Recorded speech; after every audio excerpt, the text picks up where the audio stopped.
అన్నదాత అన్నదాత మీ అన్నదాత చెమటోడ్చి ఆహారాన్నందించే రైతన్నా అనునిత్యం నీ కండదండగా నిలిచే నేస్తం ఎవరన్నా అన్నదాత అన్నదాత మీ అన్నదాత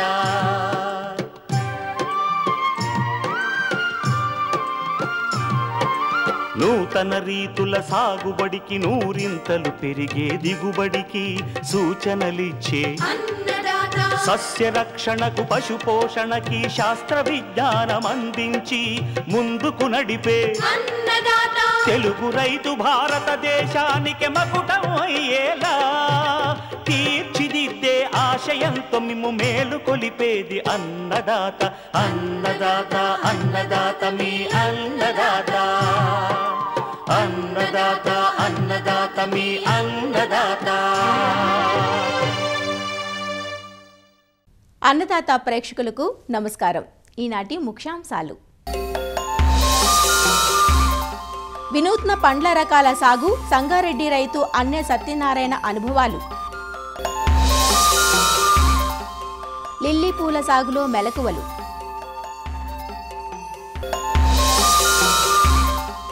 వేసవిలో పాడి పశువుల పోషణలో మెలకువలు, ఇంకా జై కిసాన్ వ్యవసాయ సమాచారం.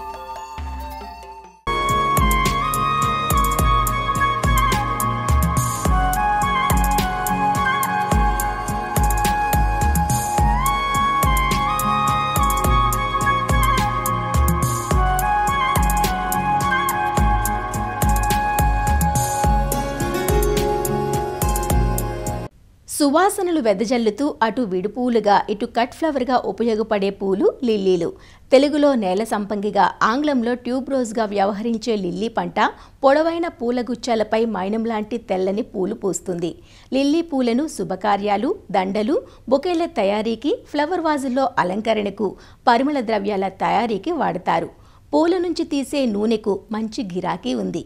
లిల్లీ తోటలను ఉభయ తెలుగు రాష్ట్రాల్లోని అన్ని ప్రాంతాల్లోనూ సాగు చేస్తున్నారు. పట్టణ పరిసర ప్రాంతాల్లో ఈ పూదోట సాగు ఎక్కువ. లిల్లీని ఒకసారి నాటుకుంటే 2 సంవత్సరాల పాటు పూల దిగుబడిని పొందే అవకాశం ఉంటుంది. దుంపను నాటి తోటను పెంచుతారు. ఏప్రిల్, మే మాసాలు దుంప నాటుకోవడానికి అనుకూలంగా ఉంటుంది. లిల్లీ తోటల సాగులో పూల నుంచే కాక విత్తన దుంపల నుంచి ఆదాయం పొందే అవకాశం ఉంది. లిల్లీ రకాలు, సాగు తీరు గురించి శ్రీ కొండా లక్ష్మణ్ తెలంగాణ రాష్ట్ర ఉద్యాన విశ్వవిద్యాలయం రాజన్ నగర్లోని ఉద్యాన కళాశాల డీన్ డాక్టర్ ప్రశాంత్ నుంచి తెలుసుకుందాం. ఇది దీర్ఘకాలిక దుంపజాతి పంట కనుక ఒకసారి కనుక నాటుకున్నట్లయితే మనం సుమారు 2 సంవత్సరాల వరకు ఈ పంట నుంచి పూలను పొందడానికి అవకాశం ఉంటుంది. కాబట్టి బరువైన నేలల్లో కాకుండా ఇసుక నేలలు అనుకూలంగా ఉంటుంది. ఎర్ర నేలల్లో కూడా దీన్ని సాగు చేసుకోవచ్చు. కొంచెం సమస్యాత్మకమైన నేలలో కూడా సాగు చేయడానికి అవకాశం ఉంటుంది. ఎందుకంటే ఉద్యాన సూచిక 7.1 నుండి 8 మధ్య ఉన్న నేలల్లో కూడా మనం ఈ పంటని సాగు చేసుకోవచ్చు. దీని ప్రవర్ధనము మన దుంపల ద్వారా చేసుకోవాల్సి ఉంటుంది. దుంపలు ముఖ్యంగా 40 నుంచి 50 గ్రాముల బరువున్న దుంపలు, 2 నుంచి 4 సెంటీమీటర్ల వైశాల్యం ఉన్న దుంపలను మనం సెలెక్ట్ చేసుకోవాల్సి ఉంటుంది. సుమారు 1 ఎకరానికి మనకి 60 నుంచి 65 వేల దుంపలు పడతాయి. అంటే సుమారు 3.5 నుంచి 4 టన్నుల వరకు దుంపలు మనకి అవసరం అవుతాయి. ఇందులో మనం రకాలని కనుక గమనించినట్లయితే మనకి 2 రకాలుగా విభజిస్తాము. ఇందులో సింగిల్ రకాలు అంటే ఒంటి రేకు రంగు రకాలు ఉంటాయి. అంతేకాకుండా డబల్ రకాలు అంటే 3 నుంచి 4 వరుసలు ఉండే రేకులున్న రకాలు కూడా మనకి లభ్యం అవుతాయి. ముఖ్యంగా ఒంటి రేకు రకాలంటే మనం విడిపూలకి ఎక్కువగా అవకాశం ఉంటుంది. ఈ రకాల్లో సువాసన ఎక్కువగా ఉండటం వల్ల తైలం కూడా ఎక్కువగా వస్తుంది అనమాట. డబల్ రకాలని ముఖ్యంగా కట్ ఫ్లవర్గా ఎక్కువగా వాడటానికి అవకాశం ఉంటుంది. దీంట్లో సువాసన కొంచెం తక్కువగా ఉంటుంది కాబట్టి తైలం శాతం తక్కువగా ఉంటుంది. ఒంటి రేకు రకాలని కనుక గమనించినట్లయితే ఇందులో Hyderabad single, Calcutta single, Mexican single, Arka Prajwal, Shringar ఇలాంటి రకాలు సాగు చేయడానికి అనుకూలంగా ఉంటుంది. ముఖ్యంగా మనం వాణిజ్యపరంగా గమనించినట్లయితే అర్కా ప్రజ్వల్ అనే రకము మన వాతావరణానికి, మన ప్రాంతానికి అనుకూలంగా ఉంది. ఈ రకంలో దిగుబడి కూడా ఎక్కువగా అవకాశం ఉంటుంది.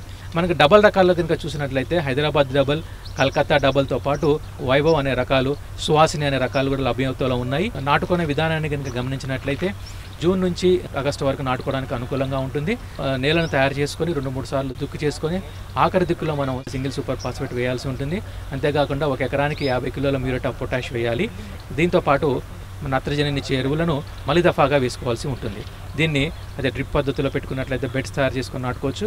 డబుల్ రో ఆఫ్ ప్లాంటింగ్ అంటే 2 జతల వరుసల పద్ధతిలో కూడా నాటుకోవచ్చు. ఆ మొక్కకు మధ్యన 20 సెంటీమీటర్లు పెట్టుకొని వరుసకు మధ్య 30 సెంటీమీటర్లు పెట్టుకొని 2 జతల వరుసల మధ్యన 30 నుంచి 45 సెంటీమీటర్ల దూరంలో పెట్టుకున్నట్లయితే మనం సాగు చేసుకోవాల్సి ఉంటుంది. అంతేకాకుండా మామూలుగా మడుల పద్ధతిలో కనుక సాగు చేసుకున్నట్లయితే 30 నుంచి 20 సెంటీమీటర్ల దూరంలో మొక్కలు నాటుకొని సాగు చేసుకోవచ్చు. నాటుకున్న తర్వాత ముఖ్యంగా మనం గమనించవలసింది ఏంటంటే ఎరువుల యాజమాన్యం. నాటిన 30 రోజులకు, 60 రోజులకు, 90 రోజులకు అంటే ప్రతి నెలకు ఒకసారి ఎరువులను వేసుకోవాల్సి ఉంటుంది. ఒక ఎకరానికి సుమారు నత్రజనినిచ్చే ఎరువులు అమ్మోనియం సల్ఫేట్ రూపంలో కనుక వేసుకున్నట్లయితే మంచి ఫలితాలు వచ్చే అవకాశం ఉంటుంది. 50 కిలోల అమ్మోనియం సల్ఫేట్ ఒక ఎకరానికి వేసుకోవాల్సి ఉంటుంది. దాంతోపాటు 25 కిలోల మ్యూరేట్ ఆఫ్ పొటాష్ కనుక వేసుకున్నట్లయితే మొక్కలు బలంగా పెరిగి ఆరోగ్యంగా పెరిగి పూతకు వచ్చే అవకాశం ఉంటుంది.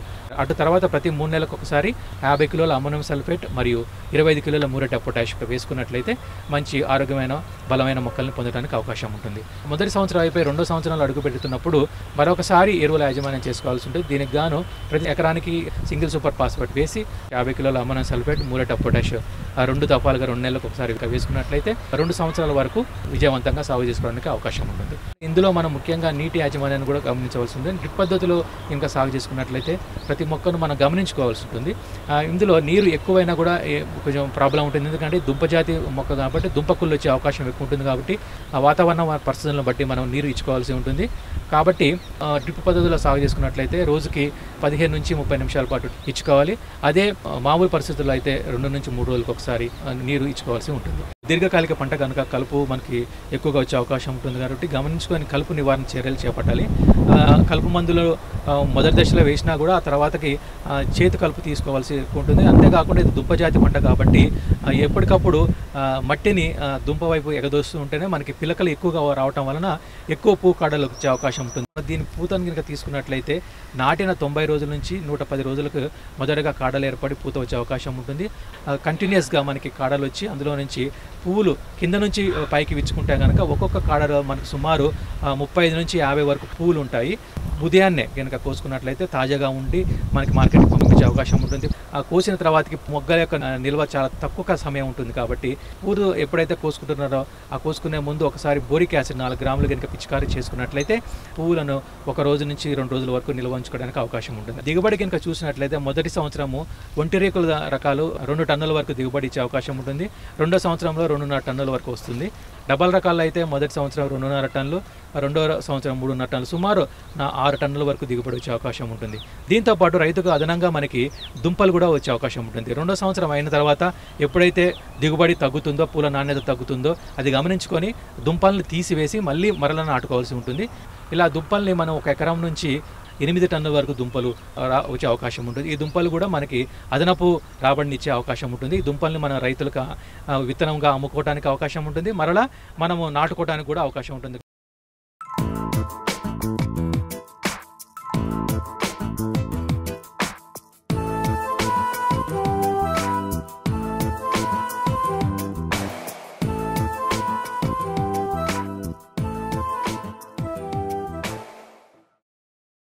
ఈ మధ్యకాలంలో కొత్త రకాల పండ్లు మార్కెట్లోకి వస్తున్నాయి. డ్రాగన్ ఫ్రూట్, అవకాడో, ఖర్జూరా వంటివి అలా వచ్చినవే. ఈ వినూత్న రకాలను పరిచయం చేయటం, ఆ రకాలు విజయవంతమైతే తోటి రైతులు ఆ పండ్ల సాగును విస్తరించటం, వారి సాగు పద్ధతులను అనుసరించడం వంటి సరికొత్త పోకడలు చోటు చేసుకుంటున్నాయి. అలాంటి అరుదైన పండ్ల రకాల సాగులో అభిరుచి, అనుభవం కలిగిన అభ్యుదయ రైతు సంగారెడ్డి జిల్లా రామాయంపేటకు చెందిన అన్నే సత్యనారాయణ. వివిధ ఔషధ గుణాలు, పోషక విలువలు కలిగిన కొత్త రకాల పండ్లను సేకరించి తన క్షేత్రంలో స్థానం కల్పిస్తుంటారు ఈయన. ఖర్జూరా, డ్రాగన్ ఫ్రూట్లను సాగు చేయడంతో పాటు ఏ వినూత్న పండ్ల రకాలను సాగు చేస్తున్నారో మా ప్రతినిధి రామకృష్ణ ముఖాముఖి ద్వారా తెలుసుకుందాం. రామాయణంపేటలోని అన్నే సత్యనారాయణ వ్యవసాయ క్షేత్రంలో అయితే మనం ఉన్నాం. ఆయన ఖర్జూరాతో పాటు మరో 47 రకాల ఈ పంటలను అయితే పండిస్తూ ఉన్నారు. ఈ పంటలు మొత్తం కూడా వేరే ప్రాంతాల నుంచి కొనుగోలు చేసినట్టు కూడా చెబుతున్నారు. ప్రస్తుతం ఆయన ఫామ్లో మనం ఉన్నాం, ఒకసారి మాట్లాడదాం. నమస్కారం అండి సత్యనారాయణ గారు. మొత్తంగా మన ఫామ్లో ఎన్ని రకాలు పండిస్తున్నారు, అవి ఏ విధంగా ఉపయోగపడతాయి? మేము మొత్తము ఖర్జూర తోట మెయిన్ అండి. ఖర్జూర తోట పాటు మెయిన్ వేరే ఇంటర్నల్ క్రాప్స్ కూడా వేసాము. 47 మెడిసిన్ ఫ్రూట్స్ ఆల్మోస్ట్ అన్ని. డ్రాగన్ ఫ్రూట్ వేసాము. దాంతోపాటు ఇప్పుడు చూడండి ఇది వాటర్ యాపిల్ అండి. ఈ వాటర్ యాపిల్ ఈ కరెక్ట్గా సమ్మర్లో మార్చిలో ఫుల్ విపరీతంగా వస్తుంది. ఈ వాటర్ యాపిల్ వలన డయాబెటిక్ ఖచ్చితంగా తగ్గిపోతుంది. దీంట్లో వాటర్ కంటెంట్ 90% ఉండటం వలన ఈ ఫ్రూట్ తింటున్నాక ఎంత తినబుద్ధి అవుతూనే ఉంటుందండి. ఈ ఫ్రూట్ ఇప్పుడు పక్వన దశలో ఉన్నాయి, ఇంకా కొద్దిగా పండిపోతే ఎర్రగా అవుతాయి. ఎర్రగైన తర్వాత ఫ్రిడ్జ్లో పెట్టుకొని కూల్గా తింటే మాత్రం చాలా అద్భుతంగా ఉంటాయండి. సత్యనారాయణ గారు, ఇప్పుడు మన దగ్గర ఈ ఉసిరి అనేది సేంద్రియ పద్ధతి ద్వారా పండిస్తున్నారు. మిగతా రైతుల దగ్గర ఉన్న ఉసిరికి మన దగ్గర ఉన్న ఉసిరికి డిఫరెన్స్ ఎలా ఉంటుంది, అలాగే టేస్ట్ ఏ విధంగా ఉంటుంది? మామూలుగా ఈ టేస్ట్ చాలా బాగుంటుంది. ఎందుకు అంటే వాళ్ళు పెస్టిసైడ్స్ వాడుతున్నారు. బయట పెస్టిసైడ్ వాడకుండా ఇది మేము ఓన్లీ జీవామృతంతో చేస్తున్నాం కాబట్టి దీని వెరైటీ ఆఫ్ ఫ్రూట్స్ వేరే ఉంటాయి. ఇప్పుడు చూడండి ఉసిరి, చిన్న ఉసిరి చాలామంది వచ్చి అడుగుతూ ఉంటారు, మెడిసిన్కి పనికొస్తుంది సార్ మాకు, మేము పచ్చడి పట్టుకుంటాం. దీంతో స్వీట్ కూడా చేస్తున్నారు. దీని పచ్చడి నిల్వ పచ్చడి కాకుండా మామూలు పచ్చడి చేసుకొని తింటాం. ఈ సమ్మర్లో దీనికి చాలా అద్భుతం, విపరీతమైన సి విటమిన్ ఉందండి దీంట్లో. ఇదివరకు చాలా పాపులర్గా ఉండేది, పల్లెటూర్లలో బాగా ఎక్కువగా తినేవారు అందరూ. ఈ మధ్య కనబడతలేవు ఇవి, ఈ చిన్న ఉసిరి. కాబట్టి దీనికి చాలా ఇంపార్టెన్స్ ఉంది. చిన్న ఉసిరి హెల్త్కు సి విటమిన్ బ్రహ్మాండంగా ఉంటుంది కాబట్టి హెల్త్కు మనిషికి తేజస్సు వస్తుంది దీంతో.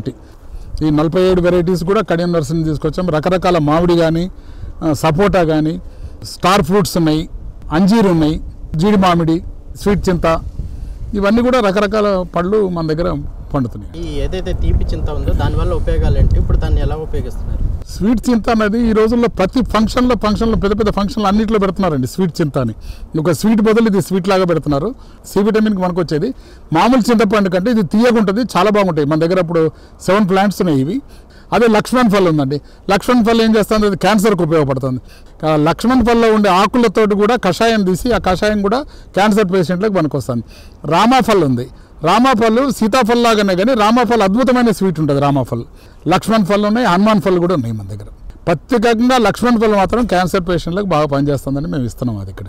ఇప్పుడు మామూలుగా ఈ ఫ్రూట్స్ అన్నీ ఆర్గానిక్ ఫ్రూట్స్ అవటం వలన ఈ స్వీటు మాకు ఎవరైనా తిని చూస్తున్నారు, మాకు మళ్ళీ కావాలని ఒక్కొక్క ఫ్రూట్ అని ఇవ్వండి నాకు రిక్వెస్ట్ చేస్తూ ఉంటారు. ఇప్పుడు మేము పెస్టిసైడ్స్ లేకుండా, పెస్టిసైడ్ అనేది కనపడదు మన దగ్గర, మొత్తం టోటల్ ఆర్గానిక్ కాబట్టి అన్ని ఫ్రూట్స్ చాలా బాగానే ఉంటాయండి. ప్రతి ఫ్రూట్కి ప్రతి ఒక్క గుణం ఉంది, అందరికి తెలిసి. ఈ ఫ్రూట్ స్టార్ ఫ్రూట్ అంటే స్టార్ ఫ్రూట్, దాంట్లో కూడా బ్రహ్మాండమైన కార్డియాలిక్ మనకు వస్తుంది. అంజూరి బ్లడ్ సర్క్యులేషన్కి బాగా పనిచేస్తుంది. సపోటా ఉన్నాయి, స్వీట్ నారింజ ఉంది, స్వీట్ నిమ్మకాయలు ఉన్నాయి. జామ ఫస్ట్ టైము ఒక భద్రాచలం దగ్గర ట్రైబ్ పండిస్తున్నాడు. ఆ ట్రైబ్ పండించిన జామ ఇక్కడ మేము తీసుకొచ్చి ఇప్పుడు మొక్కలు పెట్టాము. అది థాయిలాండ్ వెరైటీ అనేది మామూలుగా బయట దొరుకుతున్నాయి, కానీ థాయిలాండ్ కూల్ వెరైటీ అని రెడ్లో వచ్చే వెరైటీ. ఇది బయట కాదు, రెడ్లో వస్తుంది. వాటర్ మిలన్ టైప్లో రసం జ్యూస్ వచ్చేస్తుంది అనమాట. నవంబర్ డిసెంబర్ కల్లా జామ వచ్చేస్తాయండి. 1 kg నుంచి 2 kgs వరకు ఉంటుందండి ఆ ఫ్రూట్. ఇప్పుడు పెట్టాము, 6 months లోపల వచ్చేస్తాయండి ఈ ఫ్రూట్స్. యాపిల్ బేర్లో 5-6 రకాలు ఉన్నప్పటికీ కృష్ణరాజ్ అని భద్రాచలం దగ్గర ఉన్నాడు, ఆయన చేసిన కృష్ణరాజ్ చేసిన దీన్ని తీసుకొచ్చి మేము ఒక 300 ప్లాంట్లు పెట్టామండి. అది గోల్డెన్ యాపిల్ బేర్ అని. నేను ఆయన దగ్గర తిరిగి చూశానండి. ఆయన 300 రూపాయల కేజీ అమ్ముతున్నాడు. అది అద్భుతంగా ఆయన దగ్గరకు వచ్చి అంత ట్రైబల్ ఏరియాలోకి వెళ్ళి కూడా కార్ల మీద వచ్చి ఆ ఫ్రూట్స్ కొనుక్కొని వెళ్తుంటే చూసి నేను ఇమీడియట్గా ఒక 300 ప్లాంట్స్ తీసుకొచ్చి మేము పెట్టాము. సత్యనారాయణ గారు, మీరు ఫామ్లో మొత్తం కూడా ఈ ఆవుల నుంచి వచ్చే ఈ ఎరువునే వాడుతూ ఉంటున్నారు. ఈ ఎరువుని ఎలా తయారు చేస్తున్నారు, ఒకసారి దాని గురించి వివరం చెప్పండి. మా దగ్గర ఇప్పుడు 4 గిరికవులు, 4 ఒంగోలు ఆవులు ఉన్నాయండి. పగలేమో బయటకు వెళ్తాయి, రాత్రిపూట ఇక్కడ ఉంటాయి. ఇక్కడికి మ్యాట్ల మీద పడుకుంటే ఇక్కడ ఈ వచ్చిన ఆవులకు వచ్చే మూత్రం ఇక్కడ చిన్న కాలువ కట్టాను చూశారు కదా, ఈ మ్యాట్ నుంచి వెళ్ళి కాలువ ద్వారా దాంట్లోకి మూత్రం వెళ్ళిపోద్దండి. ఆ మూత్రం స్టాక్ అయిన తర్వాత ఆవు మూత్రాన్ని మేము తీసుకెళ్ళి దాంట్లో మిషన్ ద్వారా దాంట్లోకి సంపులోకి వదిలేస్తాం. మొత్తం సంపులోకి వదిలిన తర్వాత ఆవు పేడ తీసుకెళ్ళి దాంట్లో మిక్స్ చేసి సంపులో వేసేస్తే శనగపిండి బెల్లము వేస్తాంలో 48 అవర్స్లో జీవామృతం తయారవుతుందండి. జీవామృతం తయారైన తర్వాత మోటార్ ద్వారా అందరికీ డ్రిప్పులు ఉంటాయి, మాకు డ్రిప్పులు లేవు, టీవాల్స్ ఉన్నాయి కాబట్టి ఎక్కడ అడ్డం పడదు. మేము మోటార్ ద్వారానే చెట్లకు మంత్కోసారి చెట్లకు జీవామృతం వెళ్తూ ఉంటుంది. ఇది దానివల్ల ఈ చెట్లకు వచ్చే కాయ కానీ తీపి కానీ గ్రోత్ కానీ బాగా పెరిగింది. అందువల్లనే మీ బయట ఫామ్లకు మన ఫామ్కు అదే తేడా ఉందండి. మొత్తం టోటల్ ఆర్గానిక్ వలన ఆర్గానిక్ అవుతున్నాయి. ఆర్గానిక్ ద్వారా ఏదైతే ఈ పంటలు పండుతున్నాయో దాని ఉత్పత్తి అంతా కూడా ఆరోగ్యకరంగా ఉంటుంది, అలాగే రుచి కూడా మంచిగా ఉంటుందని చెప్పి రైతు చెప్తున్నారు. అదేవిధంగా ఈ ఎరువు తయారీ విధానం కూడా ఒక కమర్షియల్ పద్ధతిలో సంపులు పెట్టి నేరుగా ఇక్కడి నుంచి కూడా ఈ ఉత్పత్తి అంతా కూడా మొక్కలకి వెళ్ళే విధంగా ఈ టెక్నాలజీని అయితే ఈ సత్యనారాయణ గారు అయితే డెవలప్ చేసుకున్నారని చెప్పొచ్చు. కెమెరామెన్ మొహమ్మద్ షాతో రామకృష్ణ, ఈటీవీ న్యూస్, మెదక్ జిల్లా రామాయంపేట నుంచి.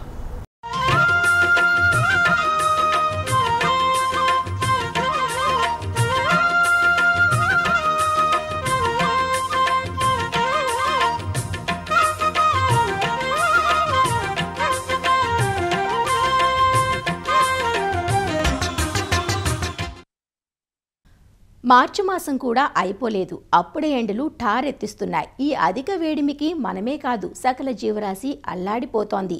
ముఖ్యంగా మూగజీవాల పరిస్థితి చెప్పనలివి కాకుండా ఉంటుంది. ముఖ్యంగా పాడి పశువులు అధిక ఉష్ణోగ్రతలను అస్సలు తట్టుకోలేవు. పశువులు ఎండదెబ్బకు గురైతే పాల దిగుబడి తగ్గిపోవడం, త్వరగా ఎదకు రాకపోవడం జరుగుతుంది.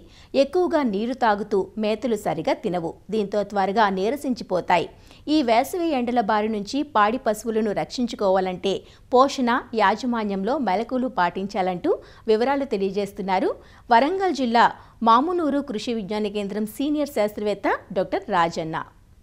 మనకు సాధారణంగా మార్చి మాసము మొదలైందంటే ఎండ తీవ్రత పెరుగుతూ ఉంటుంది. కావున రైతు సోదరులు కొన్ని యాజమాన్య పద్ధతులను ఈ వేసవిలో పాటించినట్లయితే మనము పాల ఉత్పత్తిని నిలకడగా ఉంచుకోవచ్చు, పశువులు కట్టడానికి వీలవుతుంది. దాంట్లో ముఖ్యమైనటువంటిది మనము కొట్టాల్లో తీసుకోవాల్సినటువంటి జాగ్రత్తలు. మనము ఈ ఎండ తీవ్రత అధికంగా ఉంటుంది కాబట్టి ఈ షెడ్ల పైన ఎండుగడ్డి కానివ్వండి, రెల్లుగడ్డి కానివ్వండి, ఈ రేకుల షెడ్ పైన పరిచి తరచుగా నీళ్లు చిలకరిస్తూ ఉండాలి. ఇక ఈ వేడిగాలుల నుంచి ఈ షెడ్లో ఉన్నటువంటి పశువుల్ని కాపాడుకోవాలంటే ఈ షెడ్ చుట్టూగా మనం గోనె సంచుల్ని వేలాడదీసుకొని ఆ రోజులో సుమారుగా 3 నుంచి 4 సార్లు నీళ్లను చల్లుతూ ఉండాలి. పశువుల కొట్టాలలో ఫ్యాన్లు పెట్టుకోవడం కానీ, ఫాగరు, స్ప్రింక్లర్ ఈ రెండింటిని పెట్టుకోవడం మూలంగా తరచుగా ఫాగర్స్ ద్వారా కానీ, మిస్టింగ్స్ ద్వారా కానీ ఈ నీటి తుంపర్లు పశువుల శరీరం పైన పడి హీట్ స్ట్రెస్ నుంచి కోలుకోవడము జరుగుతూ ఉంటుంది. పశువుల శరీరం పైన రోజుకు 3 నుంచి 4 సార్లు మనము చల్లటి నీళ్లను చిలకరిస్తూ ఉండాలి. పశువులకు నీరు కూడా చాలా ముఖ్యమైనటువంటిది. ఆ నీళ్లు కూడా వేడెక్కిపోయి పశువులు తాగకుండా ఉంటాయి. కాబట్టి రైతు సోదరులు ఈ నీటి తొట్లను కూడా మనకు మంచి నీడనిచ్చేటువంటి ప్రదేశాల్లో పెట్టుకోవాలి. కొద్దిగా ఉష్ణోగ్రత తగ్గించినట్లయితే చల్లటి నీళ్లను తాగి తన శరీర ఉష్ణోగ్రతను నియంత్రించుకోవడానికి ఉపయోగపడుతుంది. మేత విషయానికి వచ్చినట్లయితే రైతు సోదరులు కొద్దిగా మార్పు చేసుకోవాల్సి ఉంటుంది. ఈ పీచు పదార్థాలు ఉన్నటువంటి ఎండుగడ్డిని కానివ్వండి, ఇంకా ఏదైనా జొన్న చొప్పలను కానివ్వండి, కేవలం రాత్రిపూట మాత్రమే మేపాల్సి ఉంటుంది. అదే ఉదయం పూట లేదా డే టైంలో మనం పచ్చి మేతలను ఇచ్చుకోవాలి. ఇక దాణా ఇచ్చేవాళ్ళు కొద్దిగా దాణాలో మార్పు చేసుకోవాల్సి ఉంటుంది. ఎక్కువగా మినరల్ మిక్చరు పెట్టాల్సి ఉంటుంది. కాల్షియము, ఫాస్ఫరస్, పొటాషియము ఎక్కువగా ఉన్నటువంటి మినరల్ మిక్చర్స్ని తీసుకొని రైతు సోదరులు సాధారణంగా 50 గ్రాములు పెడుతున్నట్లయితే ఈ ఎండాకాలం 3 నెలలు మాత్రము 70 నుంచి 75 గ్రాములు ఒక్కొక్క పశువుకి పెట్టాల్సి ఉంటుంది. అదేవిధంగా దాణాలో ఒక 5 నుంచి 10% ఏదైనా వెజిటేబుల్ ఆయిల్ కానివ్వండి, ఫ్యాట్ సోర్స్ని గాడిని కలుపుకున్నట్లయితే ఎనర్జీ ఎక్కువగా ఉండడం మూలన పశువులు ఇంటర్నల్గా మనకు ఉష్ణోగ్రత తగ్గుతుంది, బాడీ నియంత్రణలో ఉంటుంది. ఇక ఎండ అధికంగా ఉంటుంది కాబట్టి పశువుల్ని ఉదయం 6 నుంచి 10:30 వరకు మాత్రమే మేత కొరకు బయటకు వదిలేసేయాలి. మళ్ళీ తిరిగి 4:30 నుంచి 6-7 వరకు కూడా పశువుల మేత కొరకు బయటికి పంపొచ్చు. గేదెలు ఏదైతే ఎదలో ఉంటాయో అవి రైతును చూడగానే ఉదయం పూట లేచి నిలబడతా ఉంటాయి, తరచు మూత్రం చేస్తూ ఉంటాయి. కాబట్టి ఈ 2 లక్షణాలు గమనించి పశువు ఏది ఎదలో ఉందనేటువంటిది తెలుసుకోవచ్చు. ఇక ఆవుల విషయానికి వస్తే చూడి నిలవడానికి కొద్దిగా ఇబ్బందికర పరిస్థితులు ఉంటాయి. కాబట్టి ఎండాకాలము మంచి చల్లని టైంలో మాత్రమే కృత్రిమ గర్భధారణ కానివ్వండి, లేదనంటే ఆబోతుల్ని దాటించడం కానీ చేయాలి.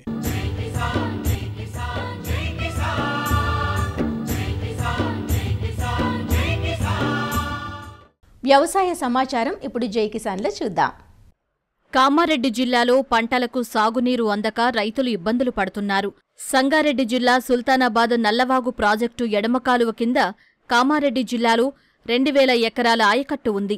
ఎప్పటిలాగే యాసంగి సీజన్లో పిట్లం మండలంలోని 1950 ఎకరాలకు సాగునీరు అందిస్తామని నీటిపారుదల శాఖ ప్రకటించింది. దీంతో ఆయకట్టు రైతులు జొన్న, వరి పంటలను సాగు చేశారు. అధికారుల పట్టింపు లేనితనంతో సంగారెడ్డి జిల్లా శివారు వరకే ఎడమ కాలువ ద్వారా సాగునీటి సరఫరా జరుగుతోంది. కాల్వ నిర్వహణ సరిగ్గా లేక కామారెడ్డి జిల్లా రైతులకు మాత్రం నీరందడం లేదు. ఫలితంగా పంట పొలాలన్నీ ఎక్కడికక్కడ బీటలువారి కనిపిస్తున్నాయి. ప్రస్తుతం పొట్టదశకు వచ్చిన జొన్న, వరి పంటలు కళ్ల ముందే ఎండుతుంటే కర్షకులు కన్నీరు పెడుతున్నారు. సంగారెడ్డి జిల్లాలో ఉన్నటువంటి నల్లవాగు ప్రాజెక్టు మాకు దగ్గరలో ఉంది. కానీ నల్లవాగుకి ఎటువంటి నీళ్లు రావటం లేదు, పంటలు ఎండిపోతున్నాయి. ఆ కాలువ మరమ్మతులు చేపట్టారు అంటున్నారు కానీ నీరు మాత్రం అసలు రావటం లేదు. గ్రౌండ్ వాటర్ తగ్గి బోర్లు కూడా అసలు నీళ్లు పోయట్లేదు. నల్లవాగు ద్వారా వచ్చే వాటర్ బ్యాక్ వాటర్ అయితే ఏవైతే ఉన్నాయో దాని ఆధారంగా మేము ఇక్కడ 2 ఎకరాల పంటను సాగు చేయడం జరిగింది. వరి దాంతోపాటు జొన్న కూడా సాగు చేసుకుంటున్నాము. మాకు సకాలంలో వాటర్ అందక ఎండిపోతూ మేము బాగా మనస్తాపం చెందుతున్నాము. ఇక్కడ ఉన్నటువంటి అండర్ గ్రౌండ్ వాటర్ కూడా లేక బోర్లు కూడా చాలా గ్యాప్ ఇవ్వడం జరిగింది. నల్లవాగు ప్రాజెక్టు ఎడమ కాలువ చివరి ఆయకట్టుకు ఒక్క తడి పారితే పంటలు చేతికందే అవకాశం ఉంది. దీంతో జిల్లాలోని తిమ్మానగర్, మార్తాండ, తిమ్మానగర్ తండా పరిధిలోని రైతులు కాలువగట్ల వెంట అడ్డుకట్టలను తొలగించినా ప్రయోజనం లేకుండా పోయింది. 20 రోజుల క్రితం వరకు బాగానే పోసిన బోర్ల నుంచి ప్రస్తుతం నీరు అరకొరగానే వస్తోంది. తమ పంటలకు నీరందించే ఎడమ కాలువను ఆధునికీకరించకపోగా అడ్డుకట్టలు తొలగింపుపై అధికారులు దృష్టి సారించడం లేదని ఆరోపిస్తున్నారు.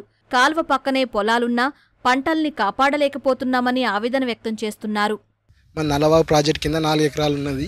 మీద మోటార్లు వేసి కాలువ ప్రాజెక్ట్ కిందకి నీళ్ళు రాకుండా వెతిపోయే వల్ల మాకు నీళ్ళు 100 వచ్చినాయి. కొనవాకిరికి బోర్లు మొత్తం గ్రౌండ్ వాటర్ పోయినాయి. దాదాపుగా బంద్ అయిపోయినాయి మోటార్లు. మా పంటలు ఎండిపోతున్నాయి. లాస్ట్ ఒక తడి అయితే పంటలు తక్కుతాయి, లేకుంటే జొన్నలు మొత్తం పోతాయి. 6 తడి పంట మా జొన్న. ఆ జొన్నలు 4 తడిలకే వస్తాయి. ఆ 4 తడి నీళ్ళు కూడా రాకసినాయి మాకు ప్రాజెక్ట్ నుంచి. కొన్ని ఉన్న నీళ్ళతో మేము ఏం చేసినామంటే జొన్న పంట సాగు చేసుకున్నాము. 6 తడి పంటగా వేసుకున్నాము. ఇప్పుడు లాస్ట్ తడికి ఎండిపోయింది సార్ బోర్లు. జొన్న పంట ఎండిపోతుంది. ఈ నల్లవాగు కెనాల్ లెఫ్ట్ కెనాల్ ద్వారా మాకు ఇదాకా పార్క్ ఉంది సార్. కాలువకు పారని శివారం పారబెట్టుకుంటూ సమ్మర్జబుల్ మోటార్లు అవి వేస్తున్నారు సార్. కెనాల్లో వేసుట్లో మా దాకా నీళ్ళు వస్తలేవు. ట్యాంకర్ సార్ రోజుకి వచ్చేసి 8 ట్యాంకర్లు తీస్తున్నా, అది 1/2 ఎకరం కూడా వాడతలేదు సార్. అది నల్లవాగు ప్రాజెక్టుకు ఎగువనున్న రైతులు ఎడమ కాలువకు అడ్డుకట్ట వేసి నీరు మళ్లించుకోవడం వల్లే కామారెడ్డి జిల్లా రైతులకు సాగునీరు అందడం లేదని అధికారులు చెబుతున్నారు. ఉన్నతాధికారులతో మాట్లాడి కనీసం 2 తడులకైనా సాగునీరు అందేలా చర్యలు తీసుకుంటామని పేర్కొన్నారు. నల్లవాగు ఎడమ కాలువ కింద ఎగువనున్న రైతులే దానికి అడ్డుకట్ట కట్టి నీళ్లను మళ్లించడం వల్ల, ఆయిల్ ఇంజన్స్ ద్వారా వాటర్ లిఫ్ట్ చేయడం వల్ల జొన్న పంట కొంచెం అంటే వాటర్ స్ట్రెస్ని ఎదుర్కొనే పరిస్థితి ఉందని గమనించడం జరిగింది. ఇక్కడ రైతులు కూడా ఇంకొక 2 తళ్ళు కావాలని అడగడం జరిగింది. అది కూడా ఇప్పుడు ఆన్ అండ్ ఆఫ్ సిస్టంలో నడుస్తుంది. ఆన్లో కూడా కొన్ని రోజులు ఒక 3 days ఎక్కువగా అంటే ఈ టైల్ ఎండ్ దీనికి వచ్చే ఏర్పాట్లు చేయగలిగితే ఈ జొన్న పంట కూడా పూర్తవుతుంది. రైతులకు ఎలాంటి నష్టం ఉండదు అనేది. ఇప్పుడు కూడా రైతులు కొంతమంది ట్యాంకర్తో తడుపుతున్నాం అని కూడా చెప్పారు. ఇవన్నీ ఇరిగేషన్ సిఈ గారితో మాట్లాడటం జరుగుతుంది. అలాగే మన జిల్లా కలెక్టర్ గారు కూడా చెప్పి పంట చేతికి వచ్చే వరకు నీటి సరఫరా జరిగేట్టు ప్రయత్నం చేయడం జరుగుతుందని చెప్తున్నారు. ఎప్పటికైనా ప్రభుత్వం స్పందించి నల్లవాగు ప్రాజెక్టు ఎడమ కాలువ ద్వారా సాగునీరు అందించాలని అన్నదాతలు కోరుతున్నారు. మరిన్ని విభిన్న అంశాలతో రేపటి అన్నదాతలో మళ్ళీ కలుసుకుందాం. నమస్కారం. అన్నదాతలు తమ సందేహాలు, సమస్యలను 1800-425-4085 టోల్ ఫ్రీ నంబర్లో ఉదయం 10 నుంచి 11 గంటల మధ్య పని దినాలలో సంప్రదించగలరు. ఈ కార్యక్రమాన్ని యూట్యూబ్లో www.youtube.com/అన్నదాత ఈటీవీ లింక్ ద్వారా వీక్షించవచ్చు. అన్నదాత కథనాలు ఈటీవీ విన్ మొబైల్ యాప్లోనూ వీక్షించండి.